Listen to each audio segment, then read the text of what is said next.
Thank you for attending this session on beneficial ownership, state of play. My name is Roberto De Michele. I'm Division Chief, Institutional Capacity of the State at the Inter-American Development Bank. We have with us Robin Sykes, who is a Senior Counsel in the Financial Integrity Group of the IMF, the Legal Department. Prior to joining the fund, he was the Chief Technical Director of the Financial Investigations Division of Jamaica's Ministry of Finance for 5 years. Prior to working at the FID, Robin was the General Counsel at the Central Bank, where he worked for 17 years. His experience in carrying out assessments against or comparing the FATF standards, and holds a bachelor's degree in law from the University of West Indies and a master's in business administration. Alexander Malden is a research officer, next to him to his right, is a research officer in the Financial Integrity Group of the IMF Legal Department and a contributing author of the IMF's new guide on beneficial ownership and transparency and masking control. Before joining the IMF, he worked as a governance officer at the Natural Resource Governance Institute. He earned a Master's of Science from the University College of London School of Public Policy and a BA in International Relations from Queen Mary University of London. Next to him is Andres Knobel, and Andres is a lawyer and an expert on beneficial ownership, a lead researcher of the Tax Justice Network, consultant on beneficial ownership for the Inter-American Development Bank. His work focuses on financial secrecy and tax havens in relation to the banking secrecy, beneficial ownership, automatic exchange of bank account information, and abusive regimes of trust law. Full disclosure, Andres is also a consultant with us. He did the first gap analysis or gap review of beneficial ownership regulations and legislations in Latin America and the Caribbean for the bank 3-4 years ago. And the OECD found that as a good excuse to prepare the first beneficial ownership toolkit. And to his right, our friend from TI Colombia, Andres Hernandez, who is joining us from the chapter of TI in Colombia. He has also worked with us in partnership with the IADB in many different issues, including tracing resources related to the extractive sector using digital platforms, and is versed also intensely in how information on public procurement should be traced or used in issues such as politically exposed persons and financial disclosure. So without further ado, each of the panelists is going to have around 7 minutes to make an initial statement. Then I'm going to follow up with a question, and then we open the floor. Thank you. Good afternoon, everyone. I'd like to first thank the organizers for inviting the fund to speak at this very important event. Events like this are critical to the fund, given the variety of ideas and experts who are present to share with us their thoughts on this very critical area. So my past life as a financial investigator, beneficial ownership is fundamental and critical to law enforcement issues, and we're glad to be here. But why is the fund dealing with beneficial ownership issues? We're a monetary authority, of course, and we have things like inflation, recession, the COVID pandemic, and all of these other issues that affect our members' financial stability and the global financial system. However, we have acknowledged clearly that the issue of both money laundering and corruption are critical issues that can be macro-critical to our members' financial stability, and that is why these areas have now become mainstream into a large part of the fund's activities.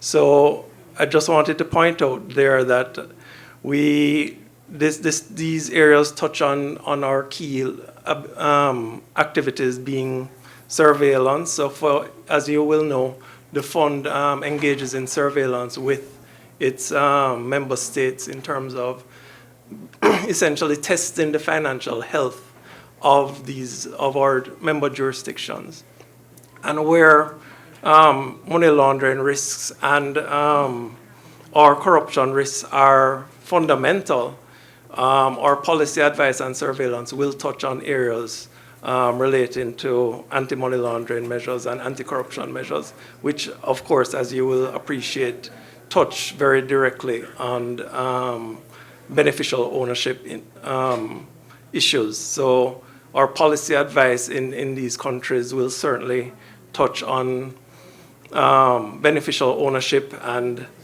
this is a feature of our annual reviews of countries. But in countries where these risks are not necessarily macro-critical, particularly in advanced states, the fund is also carrying out reviews on vulnerabilities to transnational corruption. So this again touches on advanced countries' ability to address this issue both in terms of their AML framework as well as their anti-corruption framework. Again, touching on the important issues of beneficial ownership. In our lending commitments, we are very clear that we want to ensure that our funds that are lent to jurisdictions for financial stability and balance of payment support are also covered, also require governance commitments, and these include beneficial ownership. A prime example of this, of course, would have been in our COVID lending program, where we insisted that a number of jurisdictions include governance and anti-corruption transparency requirements as a conditionality of this lending. And in a number of countries, this included the requirements for beneficial ownership in procurement, particularly in relation to COVID procurements. So again, lending will also be conditioned on vulnerabilities that we identify in relation to money laundering as well as corruption vulnerabilities, and therefore these will feed into the conditionalities that the fund places on the country. The third and final area really is that of capacity development and technical assistance. The fund extends assistance in both the areas of anti-corruption and anti-money laundering, and of course this extends to the issue of beneficial ownership. Certainly for countries that had committed to insert beneficial ownership in procurement, the fund rendered technical assistance to at least 13 countries in this sphere, which in a number of countries this extended even beyond COVID procurement, so incorporation into the laws of requirements for beneficial ownership in procurement. So I just wanted to give you a light touch view of where the fund is working and where the issues of beneficial ownership intersect with our day-to-day work and the interests of our members. So I'll leave it right there and hand over to Alex. Thank you, Robin, and thank you again for the organisers for the chance to speak at this event today. As Robin provided a context on the IMF's work on beneficial ownership to date, and I will look more at this question of where do we go from here. That was the title of the event, and I'll provide a brief overview of how the IMF has been working to strengthen country implementation of beneficial ownership transparency.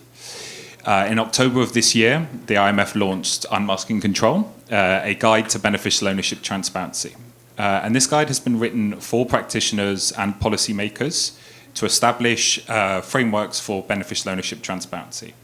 It is available for download free through the IMF's website, and there are flyers available with the QR code in the room. So why now? Why did we produce this guide now? Well, the FATF standards changed in March 2022, and the guidance is focused on the implementation of the new FATF requirements under Recommendation 24 related to transparency of legal persons and considerations of broader applications of beneficial ownership transparency. Some of the newer elements under Recommendation 24 that our guide covers relate to requirements to assess the risk of foreign-created legal persons with a sufficient link to the country, confirmation of the multi-pronged approach for beneficial ownership information systems and sources of information, a focus on beneficial ownership information held in public authorities, including through beneficial ownership registers, discrepancy reporting, and here there is also a consideration regarding the public availability of beneficial ownership information, as this does make discrepancy reporting easier the more people that have access.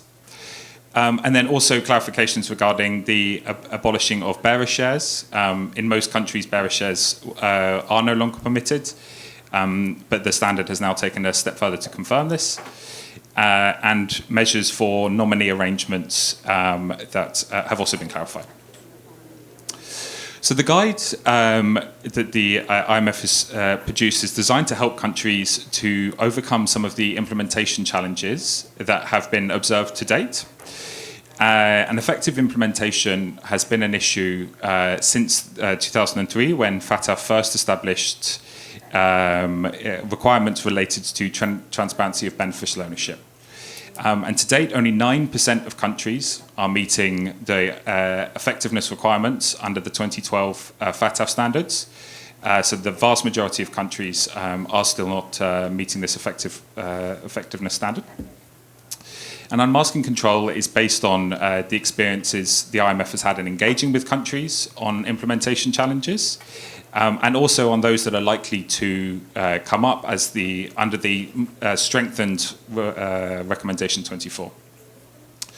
The guide is structured around four. Sorry, is that technical challenges?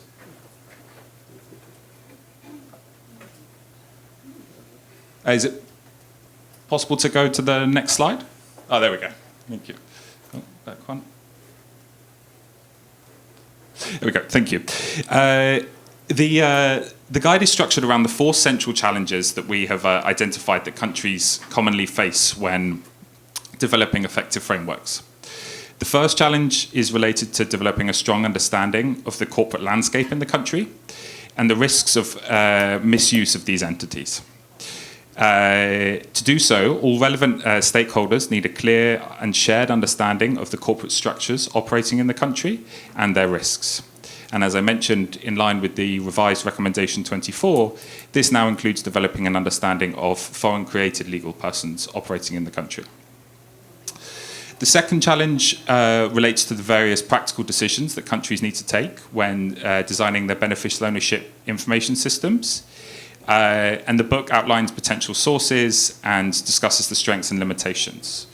And while no one source is perfect, it is important to have a multi-pronged approach to accessing and holding beneficial ownership information. And in light of the recent EU ruling on public registries that I'm sure will be discussed today, I should note that our guide highlights the obvious benefits of public registers, even though we recognise that the standards under the revised recommendation 24 do give options that don't necessitate a fully public registry. This third challenge relates to ensuring that laws are implemented and to ensure consistent use of information across government. And to support several policy areas, including improving business environments, fighting criminal activity, tax evasion, corruption, and fighting illicit financial flows.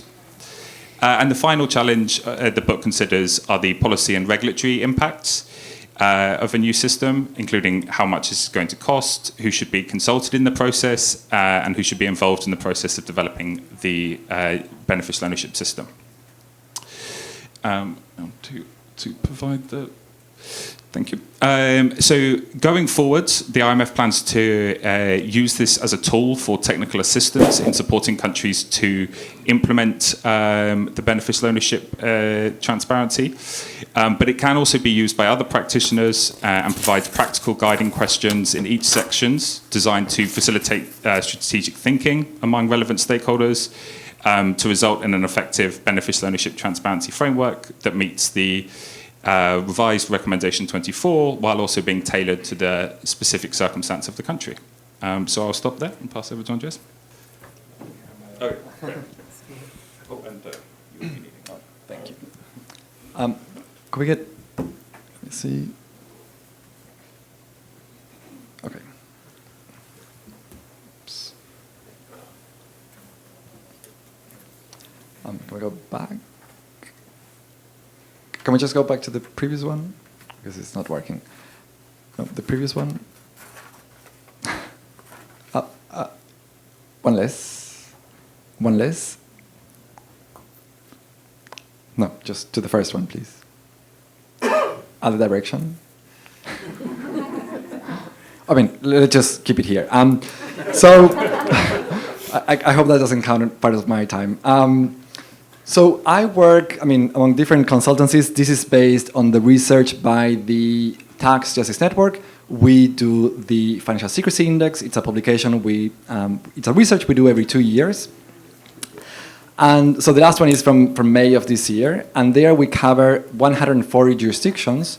And we assess for these 140 jurisdictions whether for companies, partnerships, trusts, and private interest foundations, whether the country requires legal ownership and beneficial ownership to be registered, updated, and whether it is publicly available. So the index is actually very demanding and very strict. So if a country has even one loophole, and we can think of maybe the Corporate Transparency Act in the US that actually has 23 loopholes, that would be considered as a country not having a beneficial ownership registration law in the sense that it's not effective. But now the index has about 150 different points, and it's not so easy to collect all the data. So then we started publishing 4 years ago this publication, which is the state of play of beneficial ownership registration. So the first one was 2018, 2020, and now the version coming next week will be the 2022 version, where not only do we summarize all the findings, again, on legal and beneficial ownership for companies, trusts, foundations, and partnerships, but we take a different approach, and it's more optimistic, where we say, okay, these are all the good things that are happening in the world of transparency. Now, if I had made this presentation 2 weeks ago, I would have said everything is great and we're all very happy. The ruling really affected that optimism, and actually, we actually have to change the paper a bit just to update that. But as you can see here, this is a map of the countries that have at least a law requiring beneficial ownership information to be registered with a government authority. And we will see that countries are choosing many different types of authorities to be the ones collecting the data. As you can see, of course, the EU, not just the EU, but Europe in general, was quite progressive. Of course, that red dot is Switzerland. Latin America is maybe the second region where the most transparency is happening. And as you can see, countries in gray are those that haven't been covered yet, so we do want to expand our scope and coverage of Africa.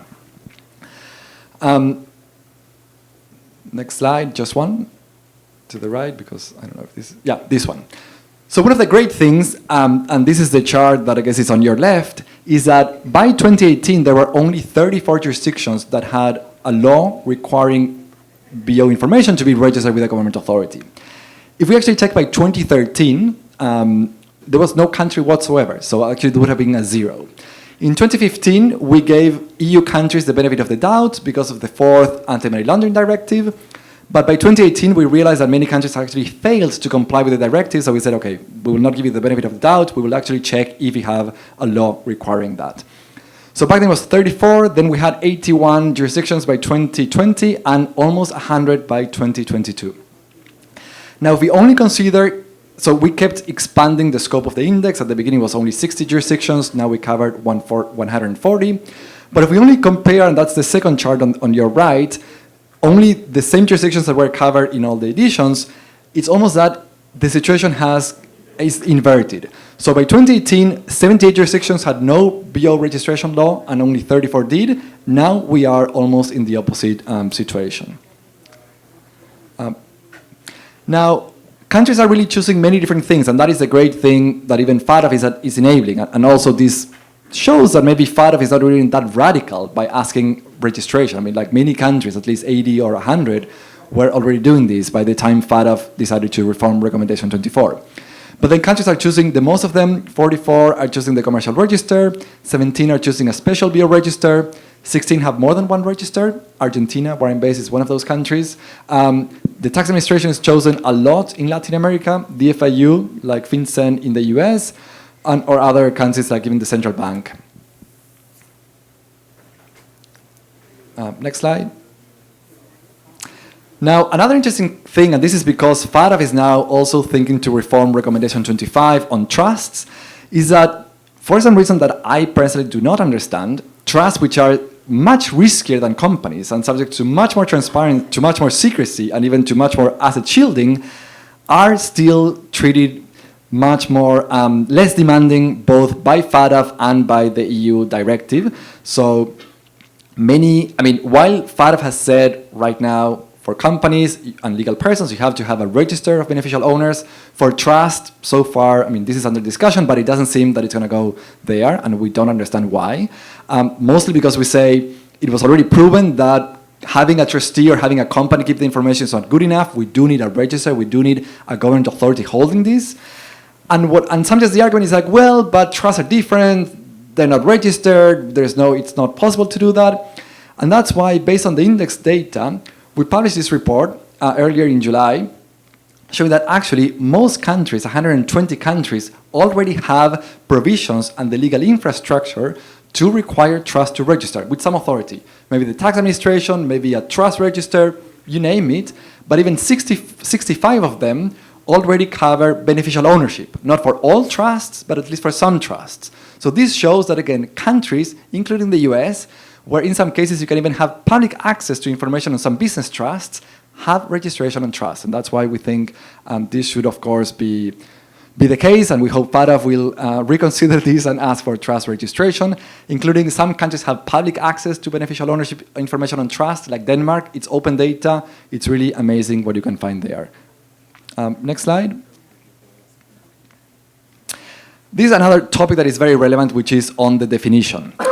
So as you might know, most countries also following FATF definitions, they say any beneficial owner is the natural persons who hold more than 25%, an ownership threshold, most likely 25%, otherwise controlled via other means, and otherwise appoint a senior manager. Now what this chart shows is that many countries, are using not only the ownership or even the voting rights, but also the benefits. So we think that there are three elements possible in the definition: ownership, control, most likely voting rights, or benefits, like a rights to dividends. The glossary actually, I think, endorses this provision, but then the criteria used by FATF, the EU directive, and actually many countries only cares about control through ownership or control through other means. But we think that even ownership without control should be enough.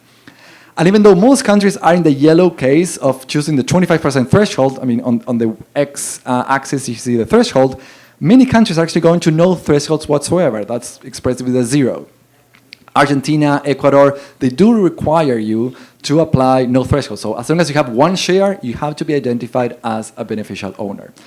Unfortunately, some cases are having more than 50%. Sometimes they ask for the majority. But again, this is showing not only that it is theoretically possible, but countries are doing and have been doing this for years. Actually, Ecuador publishes this information online and for free. And countries like Colombia also apply the element of benefits. And that's where we think this should go. I guess it's the last one. And now, the last point I will make before going to public access, I guess, for the next round, is that, again, it's great for countries to be establishing BO registries and registries for beneficial ownership, but don't forget about legal ownership. Beneficial ownership is about the ultimate layer, like who indirectly holds and controls. But if you do not even know who holds the direct ownership, like the shareholder, the legal owner, how will you ever confirm the beneficial owner? And as you can see in this chart, this compares for countries both legal ownership on the X, on the horizontally, and then beneficial ownership on the vertical one. We have cases like New Zealand, which is amazingly open and free online information, but that's just legal ownership. So it doesn't even reach the level that we expect, which is up there. So the top right would be the good thing, transparency. The bottom left is really bad. That's why it's in red. That means no registration either for legal ownership or for beneficial ownership. And unfortunately, many countries are still there. Denmark is a case where they have a great BO register, but they're not on this side in terms of legal ownership, because only if you have more than 5% of shares, you have to be registered. And actually, the two best cases, top right, are actually Ecuador and Serbia. So again, not Denmark, not the UK, but actually two countries which are not usually thought or heard of. But this is what we want to be emphasizing. It's not enough to have beneficial ownership. Of course, that's relevant. But if you don't have legal ownership, you will never confirm who the beneficial owner is. Okay, and I think this is the last slide of my intervention. Can we just go one more to see if there's anything else? But I don't think so. Yeah, great. Thank you.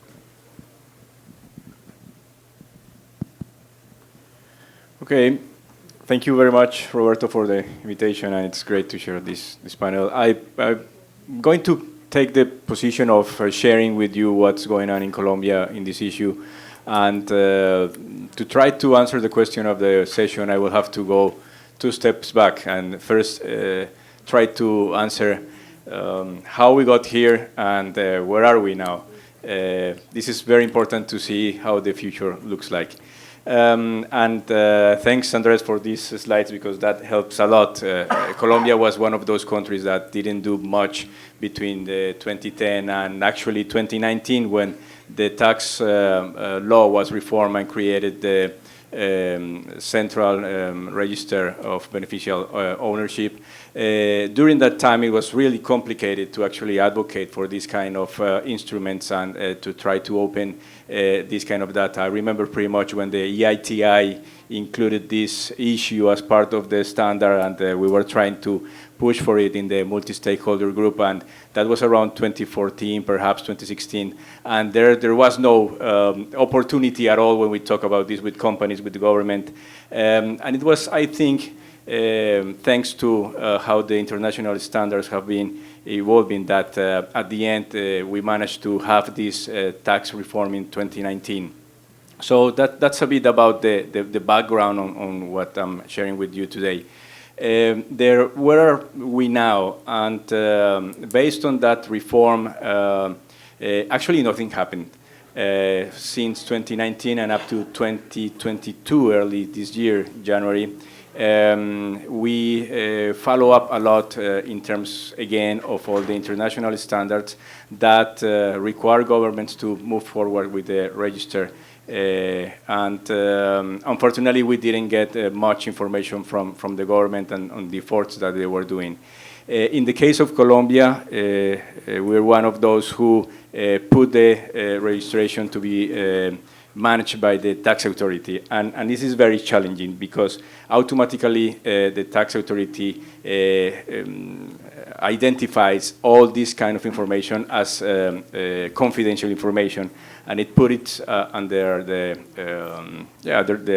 reserve that tax information has.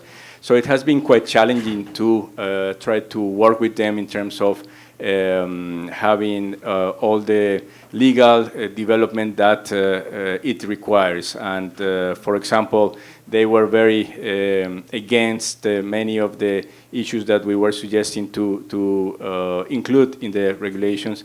And it wasn't up to earlier this year when the recommendation 24 changed that they actually accepted some of the issues that we were proposing to the tax authority. The other big challenge in terms of how is the design today in Colombia is that it's a closed register. It's not open to the public, and actually the law states exactly who are the entities who have access to this register. Most of them are, well, of course, tax authorities, but investigative authorities, Attorney General, Comptroller Office, Inspector General. And it's very challenging to actually work with these entities who are supposed to have the access and have them proactively thinking on how to use this information. Up to today, we are not very clear about the awareness that the entities have on how much they can use the information that will be included in the register. So there's a major challenge there in terms of implementation of the institutional design that we have. And the other challenge is that, well, the tax authority set a date, and I think this happens in many countries, the deadline in which all legal persons have to incorporate the information in the registry. That was, I think, actually December 2022. And it ended up being impossible to have the register complete. Since January 2022, this year, until December. So they have to give another 6 months so legal entities could provide this information. And here, well, I want to finish with where do we go from here. Major challenge in terms of awareness raising, capacity building, so that the registry can become a reality, even if it's not open to the public. I mean, at this stage, we just want to make sure that the tax authority creates and has the information on the register, and we don't see that coming very easy, even if the deadline has been extended 6 months. Second point, in terms of future, I think it's very important that this somehow contributes to national strategies related to money laundering, to fighting against corruption, and of course, terrorism financing. We don't have today in Colombia a clear strategy, a national strategy, and therefore it's very difficult to identify which is the exact place that beneficial ownership register can play in terms of, again, a national strategy. And we see a lot of challenges, for example, when looking at public contracting. That's a specific area in which we have recommended the government to prioritize in terms of implementing and make this a good use of. We have a recent scandal in Colombia. It was perhaps late or last year when the major public contracting, public contract was found out to be with a major problem, and money was given to the companies who have won this bid. And we realized at the end, when the scandal was opened or disclosed to the public, that behind the different layers of owners of the companies remain one person who has been already in jail for corruption crimes 10 years ago. So we're actually trying to make the case with the government to see how they prioritize, again, this information to actually make it very clear to the public that we need to be very serious about the use of this information and how this impacts the larger population in Colombia. I think I will leave it there, Roberto. Thank you. And Andres, since you have the microphone, I'm going to start the questions from that side. So a couple of things that you mentioned are very important. One of them is Colombia is not the only country that was in the position of having to ask for or amend their legislation to move the schedule forward. So one question is how desperate should we be? Actually, isn't it better to have a longer period of time and make sure that everyone ends up complying? So that's my first question. Yeah, the second question relates to the example you just gave, which is, it seems that at some point there is a scope or the objective that beneficial ownership information can lead to an increased detection of corruption, or at least issues related to politically exposed persons or companies or firms or individuals with prior conditions. Do you think publicity, access to the public, is a condition to get there, or do you think we can trust the way systems are set up? Very good questions, Roberto.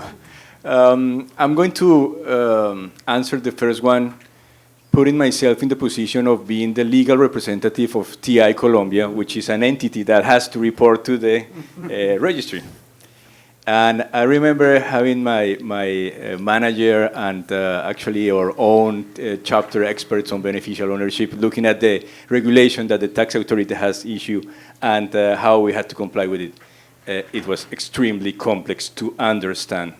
And we ourselves were actually asking for more time because we couldn't comply with it. And now that we have this more extended deadline, we're still struggling. Of course, we will comply with it, but it's very challenging. So at the end, one of the practical questions for me in this issue is, shouldn't be better to have perhaps some sort of specific targets that perhaps will be the priority for implementation, specific sectors that are sensitive to money laundering, to corruption situation, etc., and try to escalate it and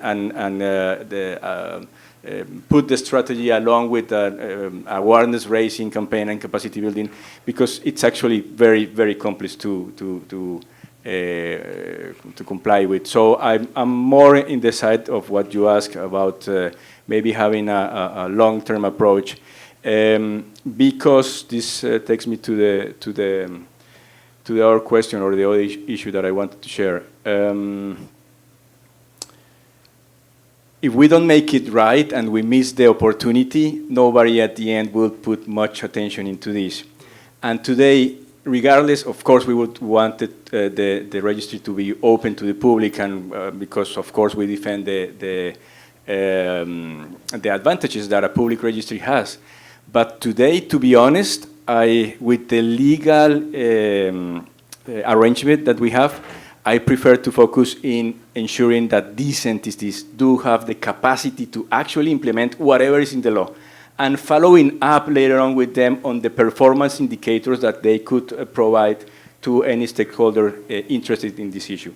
That's my very practical or pragmatic approach as of today. Muchas gracias. Thank you. Andres Juan Knobel. You have the advantage of being not only an expert on the field, but also a practitioner. I would like to pass on to you the comment by Alex, which is, what do you make of the decision by the European Court of Justice? How much do you think this is something that actually we could have foreseen? And in terms of what Andres just said, of making sure that we have an incremental approach to creating effective registries, we have to be careful not just at the the principle of openness, but also at other principles that eventually may bring us to discussions such as the one that the Court of Justice had in Europe. Oh, yeah, I guess. How long do I have?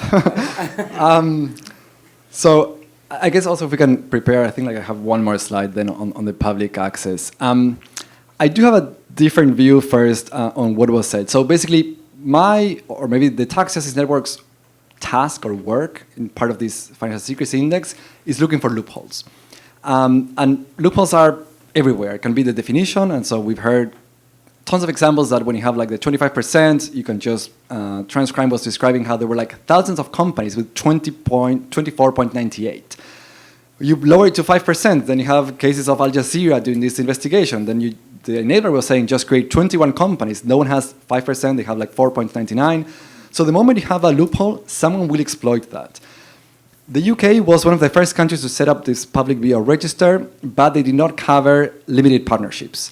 And we said, well, the FSI said, as a principle, if you leave a loophole, that will be exploited by someone. There are smart people there just doing our same job, but just charging a lot of money for the advice. We do it for free, and we make it publicly available.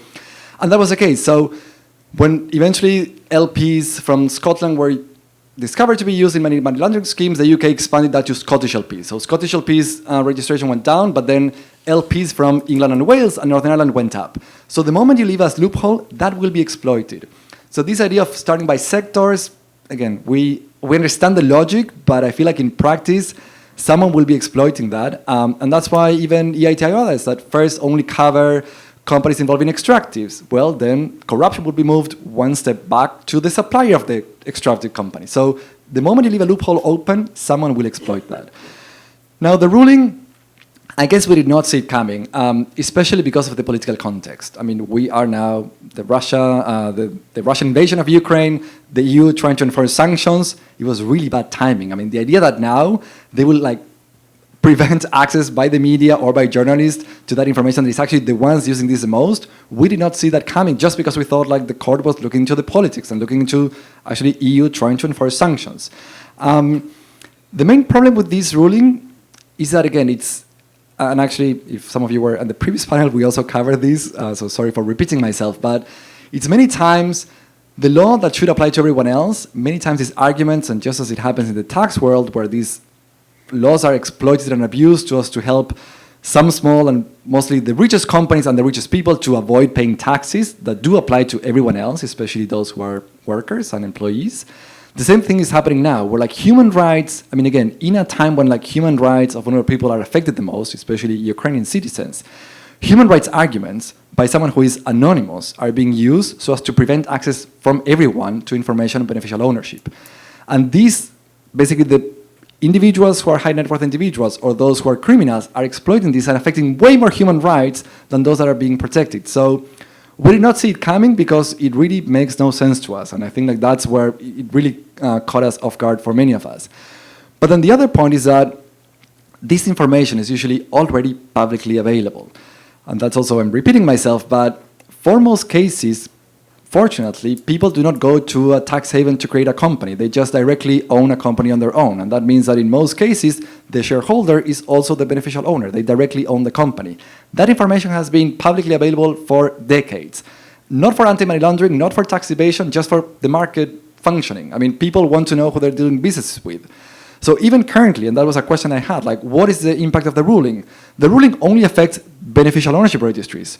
Commercial registries are still meant to be public. So basically, if you are an EU citizen or a EU company, and your shareholders directly own the company, your information is already still publicly available. It's only if you are sophisticated or a criminal who is trying to remain hidden and going to set up foreign companies that then you are protected. So this really makes no sense whatsoever. And I mean, the bright side is that it really happened before this conference, so it really has awoken many of us and really enforced and bolstered us to really, we thought it was just, let's go with the flow. Now we realize we have to act together. So I will just show one more slide, and it's the last one. Sorry, could someone help again?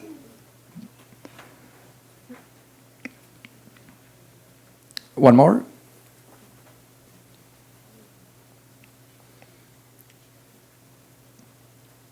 The long arm of the European Court. Yeah. No, just other direction. Should be no. It's the same. Yeah, that one, but just like the last slide. Just to go to the last one. This one. So this shows two maps. The one on the bottom, that is those countries that have chosen to establish public beneficial ownership in general, for their general beneficial ownership framework. As you can see, the world is mostly red.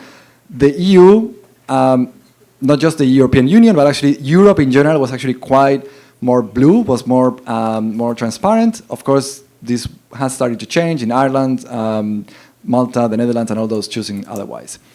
The main argument used again is that we cannot give public access because that affects kidnappings and all these arguments that, again, have no legal base, no evidence. There's no case of, at least we're not aware of any case, of actually this being used. And actually, in the case of the ruling, it's all theoretical. This person, who we don't know who he is, when he travels abroad, he might be subject to kidnappings. Like, again, has that ever happened? And on the other side, we have the top map, and that is those countries that have, at least for one sector, committed to public access. And this can be because they are part of the EITI, so they have to provide public access to information on beneficial owners of extractives. Also because of the IMF. The IMF is actually doing great. FATF did not want to go far enough and ambitious enough to require public access. The IMF, for many of these COVID-19 financing, did require, I don't know if it was a commitment or like an actual requirement, but at least it did mention, and maybe you will refer to that, public access. So even the IMF is asking for this, where like others are not. Or sometimes for procurement. Even the US doesn't have public access in the case of the Corporate Transparency Act, but they do have to provide public access in case of procurement companies. So now, if you are safe enough to provide beneficial ownership for the extractives or for procurement, why don't you do it for the general framework? It's the same kidnappings, it's the same people. So it really doesn't have any standing. So we would expect, again, that more countries will become blue just because they are already doing that for some sectors, or at least supposed to, or committing to doing so. I guess I can speak much more, but I guess I'll stop here. I know. Gracias, Andres. So let's pick up with where Andres just left. And let me ask you a question, if you can answer, in terms of how strong is now the demand after this great guide that you published? Are countries looking forward for your advice? Where do you think this demand coming from? What type of demand you're getting, and how much use is the guide getting on the ground? Yeah, thank you, and thank you. And by the way, since you raised the question on the ruling of the court, if you want to complement what Andres just said, please do. No, I think you put it very well. In terms of the question on demand, we certainly are. the guide itself was only published in October, but already we've had interest from several of our member states, and I think. And partly why the guide was structured in the way it is because of this clear kind of evidence of through FATF mutual evaluations of the real issue of strong implementation of requirements related to beneficial ownership transparency. This figure I quoted in my initial intervention and was mentioned in one of the earlier panels as well regarding just 9% of FATF countries that have been assessed under the mutual evaluation receiving either substantially effective or highly effective rating in their in the immediate outcome 5, which relates to transparency of legal persons and arrangements. So this is an area where certainly there is a huge gap between some countries, as Andreas noted. There has been an increasing level of laws that have been put into place or actions that have started to concur to move in the direction of greater beneficial ownership transparency, but we are seeing strong or we're seeing big limitations with regards to implementation. So some of the areas where this is first sort of become a real kind of area of technical assistance for the IMF was, again, as Andreas mentioned, and thank you for the plug, was related to public procurement during the COVID-19. But with this handbook that we have released, it's very much intended as a driving tool for this level of technical assistance, and certainly we see that it is an opportunity to greatly increase our technical assistance to member states. But I would just add one more point as well, is we did very much develop it in we intend to use it ourselves at the funds for supporting countries with implementation, but we did very much intend or design it in a way in which a country, either on its own or working with other practitioners, can themselves use it as a tool for developing a framework and balancing some of the considerations that have been mentioned with regards to public access versus issues of privacy and security that may be within a country's legal framework. So I think this, we hope anyway that the guide that has been developed is not just a case of a sort of a boilerplate of absolute best practices, but rather a tool that can be used to develop a beneficial ownership framework that is sort of responsive to the constraints within the legal system of the country that's implementing it. Thank you. Thank you so much. Not to put you on the spot, but you mentioned in your introduction how the IMF has incorporated this as part of some of the surveillance exercises and the routine supervision that you carry out with your member countries. At the same time, countries are also bound to comply with the FATF requirements, and they are mutually evaluated, but also with the OECD group on fiscal transparency. I wonder, is there a point where there may be an exhaustion or a way in which countries may say, well, at the end of the day, who's actually measuring what and under what conditions? Well, that's a very real, very real concern. And actually, in making this decision on assessing these issues, the fund made a very clear, the board of directors made a very clear decision that we ought not to be duplicating the work of these entities, and we do leverage a great deal of our own analysis on this area based on FATF reports and OECD reports. So it's a very what we're interested in is keeping this issue on the front burner on a regular basis. So we all know that FATF moves through cycles. We know that the OECD moves through cycles as well. So what we try to do is to keep this issue on the front burner on a regular basis. And of course, for countries where we have specialized relationships with lending arrangements and lending activities, we are able to leverage on this sort of information to strengthen the frameworks. So we try to avoid that duplication. Let me follow up, either of you. You have the advantage of looking at some of the more structural elements of the financial sector in each country. And you're probably aware that these reforms do not happen overnight. They take time. There's an issue of context and institutional capacity and the ability of a country to sometimes move ahead with structural reforms that are related to their legal framework, their civil service, and so on and so forth. I don't know if you can, I'm sure there's no hard evidence of this, but do you see that this agenda or this particular reform is moving at the right pace compared to other reforms, such as, regulation and general supervision of the financial sector? Do you think that we're keeping the pace, or do you? My impression is that we are. I'm kind of optimistic, but you guys have perhaps the advantage of comparing this to other areas of the financial sector. If I could just start first on that, Alex.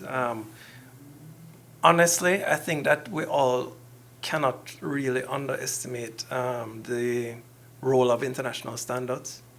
I just came back from the Caribbean, and the reality is that jurisdictions that are under monitoring, whether by FATF or their regional bodies, are very concerned to ensure that their frameworks meet the standards. So, I mean, we can speak about grey listing, etc., but countries are very concerned in trying to strengthen their systems. The presentation of this handbook has resulted in many requests for technical assistance, and Alex will have to work overtime to develop those modules, because these smaller jurisdictions that have very low capacity. Well, the capacity is not necessarily low, but it's concentrated in quite a few people who are trying to do everything. So again, it's a challenge, but that's why we're trying to working on developing capacity development initiatives in this area. And just to add very briefly to that as well, and I think and it comes back to the earlier point around the speed at which some of these go as well. And one thing that we have tried to articulate well, and I think is certainly after the EU ruling recently is of consideration is the this idea of the broader applications of beneficial ownership transparency and actually the an earlier session on beneficial ownership transparency that included a representative from the UK government. I think he articulated very well that the UK, from the very initial consultation regarding beneficial ownership transparency all the way back in 2002, they have always constituted this as something larger than just AML regulations. There's considerations of how this might be relevant to law enforcement activities, property registers, lots of other potential uses of this, and I think that that's certainly a slow process, but a very noble aim in terms of trying to find the broader applications for beneficial ownership transparency. So I definitely think that in that regards, moving at the same time as some of these other kind of updating and requirements within government systems can be particularly beneficial to sort of making sure that beneficial ownership transparency is a government-wide initiative rather than just focused on whichever entity is responsible for it from an AML perspective. Thanks, Alex. I would like to open the floor now for questions. I shout.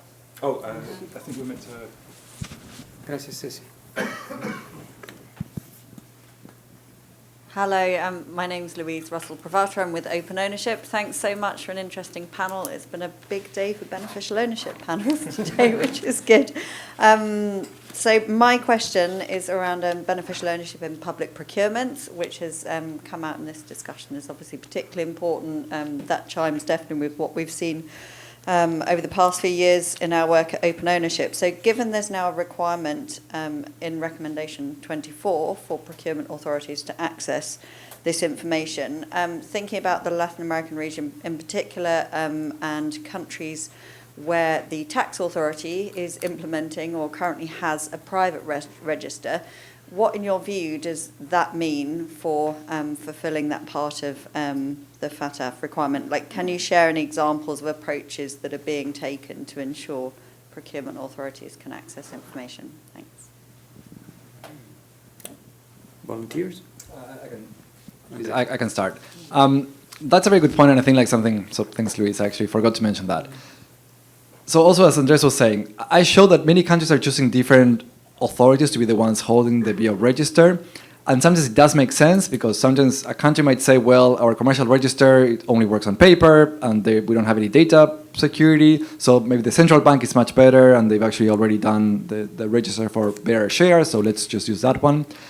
Many countries are choosing the tax administration or the FIU, but even the central bank. And so basically, if someone asked me, which is the best authority, I would always say the commercial register, because of course we want this information to be publicly available. And not just for that. Commercial registries are meant to, again, manage registers and actually care on using this information. But even the best reason is that we care about incentives. When you have to register with the tax administration, the problem is that if you don't do it, maybe no one finds out. Now, in the commercial register, you have an incentive to register because you want to incorporate the company. You want the company to exist. You want to enjoy limited liability. So that is the best time for them to ask you to provide beneficial ownership. Otherwise, again, unless you have a pretty good cross-check of information between the commercial register and the tax administration, which usually doesn't happen, there is no way to enforce this. I mean, you can have really harsh penalties and sanctions. Maybe no one will do it. Still, some countries have chosen, and actually Argentina is one of those cases. Argentina has many registries, many different definitions. Actually, the one with the tax administration is the best one. No thresholds, they cover trusts, companies, it is really the best one. But they say, based on something which is not even a law, that anything they touch becomes confidential just because of tax secrecy. Now, there is now currently a bill of law to establish not a new register, but at least to have the tax administration share their information with another register that will actually be giving access to this to at least other authorities. Another option would be an MOU. There is a bit more cooperation. Actually, the Global Forum with the Punta del Este Declaration is promoting more cooperation between the FIU and tax administration.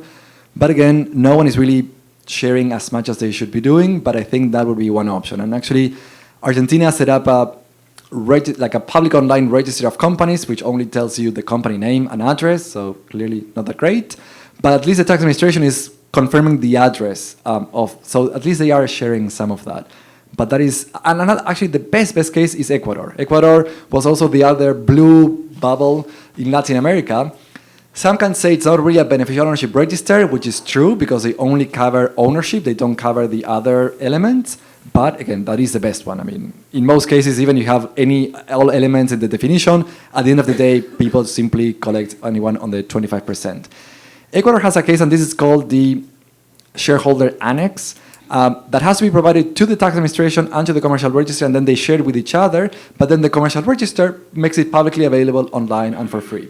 So Ecuador is another great example that maybe could be followed by others. Andres?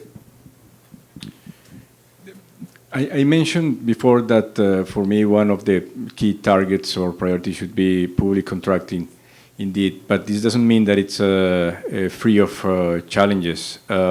Starting with the large number of entities who do public contracting, and we're talking about many different entities from the Navy that buys a $40 million submarine to a small municipality that also needs to buy goods and services.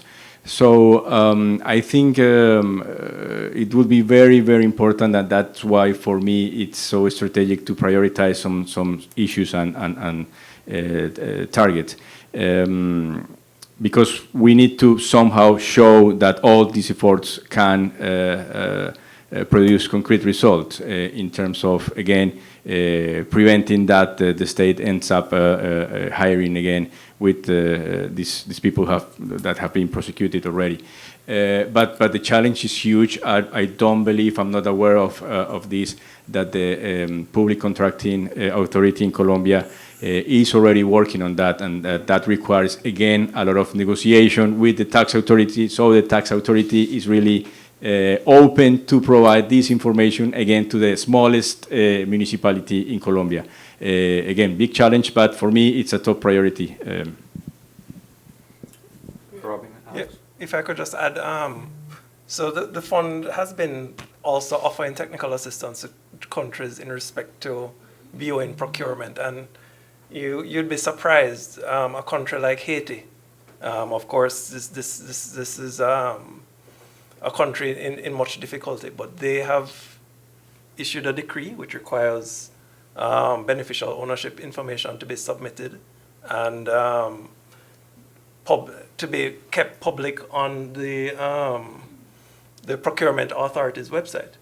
So it can be done. I mean, there are issues clearly of the strength of verification systems, but this is being done and it's being monitored by the fund. So it can be done in a variety of areas. It may not necessarily be the standard large registry.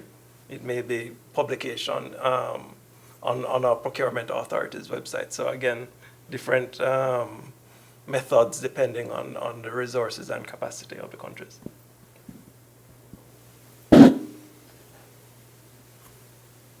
Sure.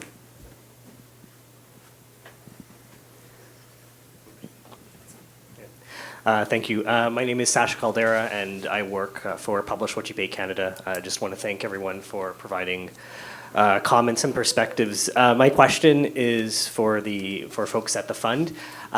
Do you envision requiring or recommending that countries have beneficial ownership registries in place for future lending, or in order to receive future lending from the fund itself? On that one, the fund will we are not necessarily as flexible as authorities in the room. We have to generally stick to the international standards, which as has been pointed out before, the standards allow for a multi-pronged approach, one of which can be a registry. So it would be very difficult for us to dictate that you must put in a registry. So I think what we have to do is to encourage countries to meet the standards as internationally agreed. And then from there, we can issue advice as to what might be the best approach. But I don't think we could mandate a country to implement a PO registry. No, and this is certainly a question that came up during the drafting of the book, which was concurrent with the FATF recommendation 24 revisions, and we IMF is an observer organisation of FATF and wouldn't and ultimately our duty is to support countries to implement the international standards. So because there is that space within there for both the multi-pronged approach, but that also contains this alternative mechanism or a register that isn't necessarily fully public. We articulated within the book the reasons why we think a public registry may be beneficial, again, beyond necessarily just AML. But I don't think we can, I think as Robin said, we couldn't go as far as to require a fully public register, because that is going beyond the international standards. For sure, and just to clarify, and I'm not referring to just recommending the public registries. I'm just recommending like having a registry in place as a prerequisite for lending. Is that something that's under consideration? Again, the most we can seek is for countries to meet the international standards. So going beyond and insisting on a particular method when the international standards allow for different methods might be beyond our ken. Thanks. Francesco.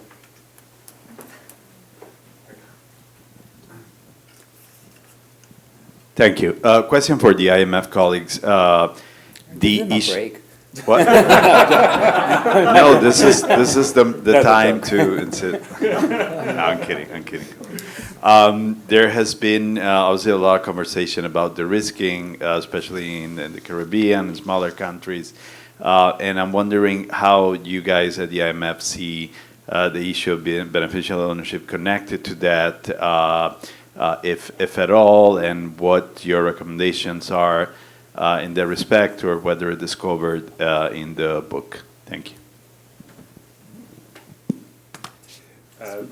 Yeah, I mean, I can speak on the book element of that. So it isn't specifically covered in the book. The question of de-risking and whether strong beneficial ownership transparency can kind of relate to that or counter that. I think the way that that has been considered is a more holistic consideration of the AML CFT framework within a country in our thinking on this. So certainly beneficial ownership transparency is a major component within that, and we do outline within the book how beneficial ownership transparency is a key recommendation that relates and directly affects a country's score on many other indicators, and that can relate to customer due diligence measures, other fit and proper requirements, other assessment areas that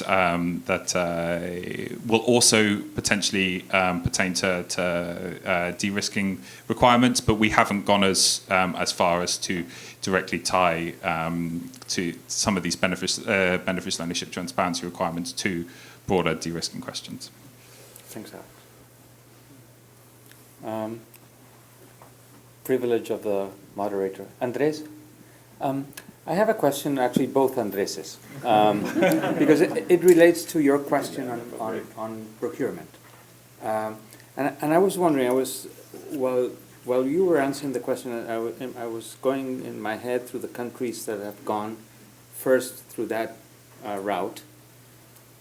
And I was thinking about, and both of you know very well about this topic, is the political economy of these reforms. So I'm not aware of a country that has gone first in that direction, that then eventually had the political capital to move in the direction of full compliance with the FATF. In your experience, do you see there's a risk of, if you go first in the direction of just having a register on public procurement, that then you may lose the chance of going for a full-fledged registry in compliance with FATF?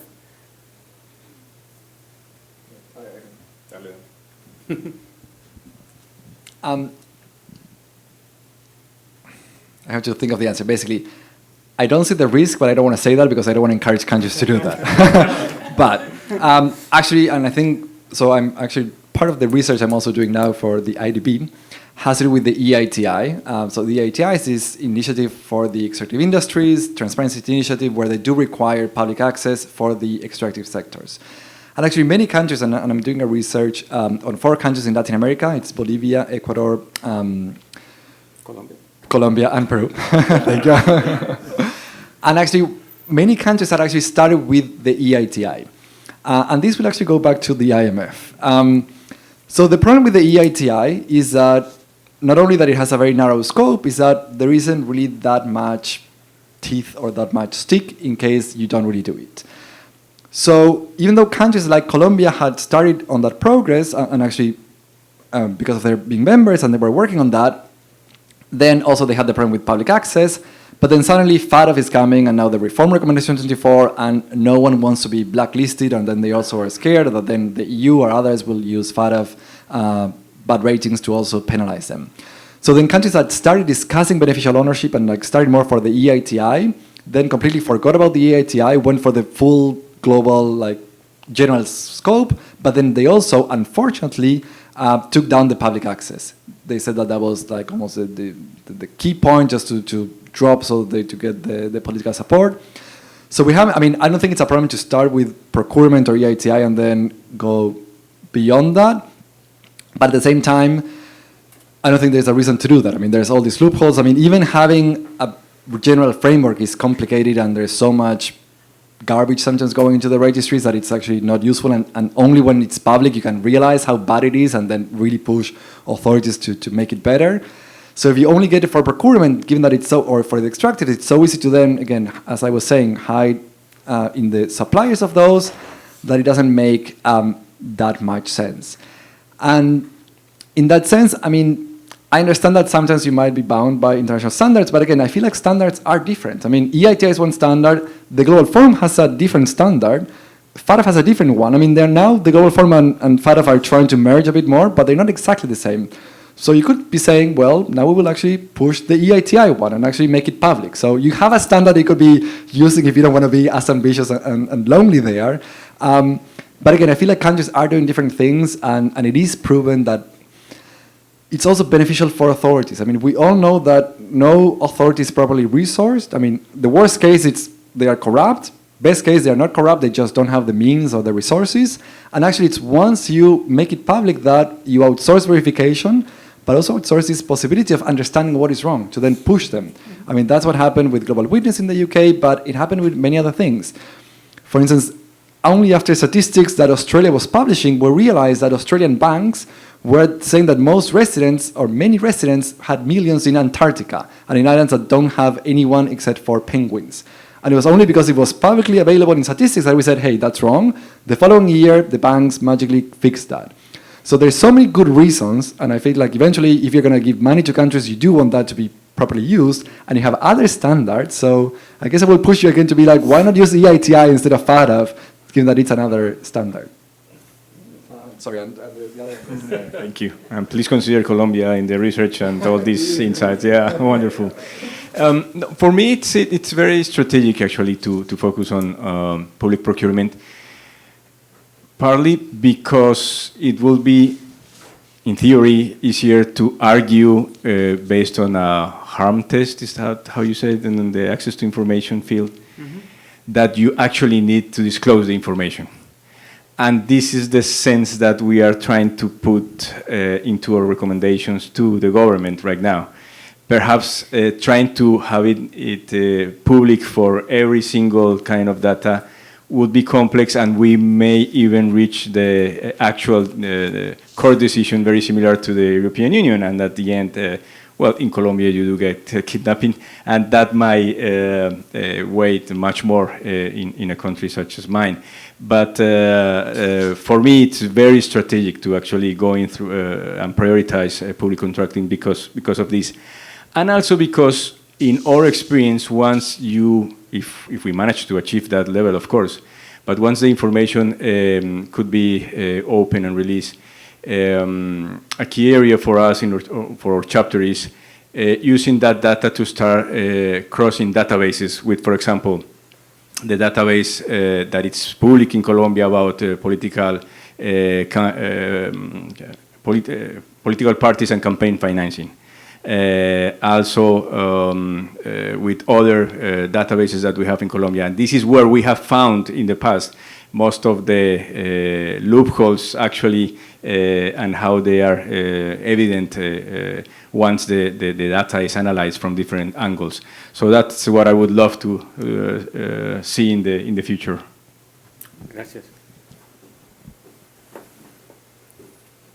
Any other questions? I can just to provide a brief response to Andres. I mean, from our, I think, in terms of the fund's position, where it's as a observer organisation of FATF, and also from the fund's perspective as a organisation focused on the macroeconomic impacts, I think it's right that we, and especially given the potential economic impacts of loss of access to markets as a relation to grey listing by FATF, I think it's appropriate that we do focus on those requirements. But I would say one other potential benefit I think that has potentially come from the EITI and these sectoral focuses is relation to I think that they can be a very interesting ground for developing further some of the key concepts related to beneficial ownership transparency within the country. And I think that we have a representative from Open Ownership here, but I think that things such as the Opening Extractives program that the EITI and OGP and Open Ownership run that look at questions regarding verification of the information and really have sort of civil society groups and actively engaging with the data, I think that can breed a level of citizen engagement with the concept of beneficial ownership transparency that can potentially be beneficial to these kind of broader questions of verification and discrepancy reporting within beneficial ownership transparency. So I do definitely think that there are potential benefits while acknowledging, as you said, that there are risks involved as well. I think there are potential benefits to these sort of more sectoral approaches as well. Thank you. Someone on this side, that probably... Yes. Yes. Hi, I am from... I can speak louder. It's for... They're streaming. Hi, I am from TI Panama, and we have a new bioregister that is being implemented right now. It's completely closed, only available to 5 authorities. And I would like to get some feedback from you on that. How is viewed? What would be any tools other than try to, through an authority, get access to it? One of the reasons it is being implemented is because we are in all the lists. Yeah, we are. And lately, and we were included in the black list of the EU. And right now, there are some of the countries in the EU that put a premium or an extra cost of 30% for any transaction that comes from Panama to that country because of the added compliance review that needs to be done to that transaction. Of course, from our point of view, that law was insufficient, that register is insufficient. We need to find ways to either modify the law or get in practice to see whether it's working or not. I just wanted to hear and I don't know if you're able to make comments officially from your positions or not on that type of register.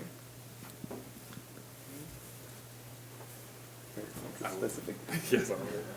I can start with something and then you be less extreme. For sure. So one thing actually I forgot to mention, so thank you for the question, is that the ruling does have one positive, maybe, is that in Latin America, I feel like public access was really not being discussed. Almost like as a fact being like, no, we're not doing that, we don't need that. And the good thing of the ruling is that it says, hey, I mean, we said not public to any member of society, but actually the media and NGOs, they do have a legitimate interest. So I feel like that argument can start being pushed. Again, it's not as good as public, but I think we can start saying, Panama, okay, you don't want to go public, start with what the EU Court of Justice just said. Give it to the media and give it to the NGOs that are working on anti-money laundering. So I feel like that would be almost the only silver lining of the ruling. Another thing that I actually use, because I know that Panama is almost on every list, which is, which is fine. I mean, I think like sometimes they deserve there, but many of the countries which are not on any of those lists also deserve to be there. Yes, I agree. And there are very good examples of actually Panama publishing information for free and online and publicly accessible on trust, for instance. Yeah. So when a trust owns real estate in Panama, in some cases it's not very easy to search, you can actually get way more than Denmark gives you. Like Denmark will just give you like some names and addresses without understanding who it is. Panama will actually give you for free and online the actual trust deed with every member, every party to the trust. And that is Panama doing that already. And I feel like Panama maybe can also give the example of Ecuador. It's a country that might be considered even less safe than Panama, and it still has been giving this public access, including passport information. I mean, like you can find out the passport of some CEOs from Argentina just because they have subsidiaries in Ecuador, and that is, again, for free and online. So if we have some countries, Paraguay is also giving some public access, not a lot, but some countries are moving there. But maybe the ruling, the only good thing is that again, the media and NGOs are just thinking that you already give access to some trusts that hold real estate, so why not expand that to more? I mean, there hasn't been any cases, otherwise they would have closed it. Alex, you want to follow up on that?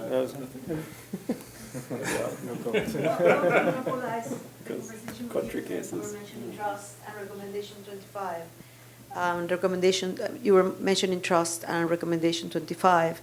That's one of the things that we are trying to work on, is that, as a matter of fact, every transaction that involves a piece of real estate property needs to be registered at the public register in Panama for the contract to be valid.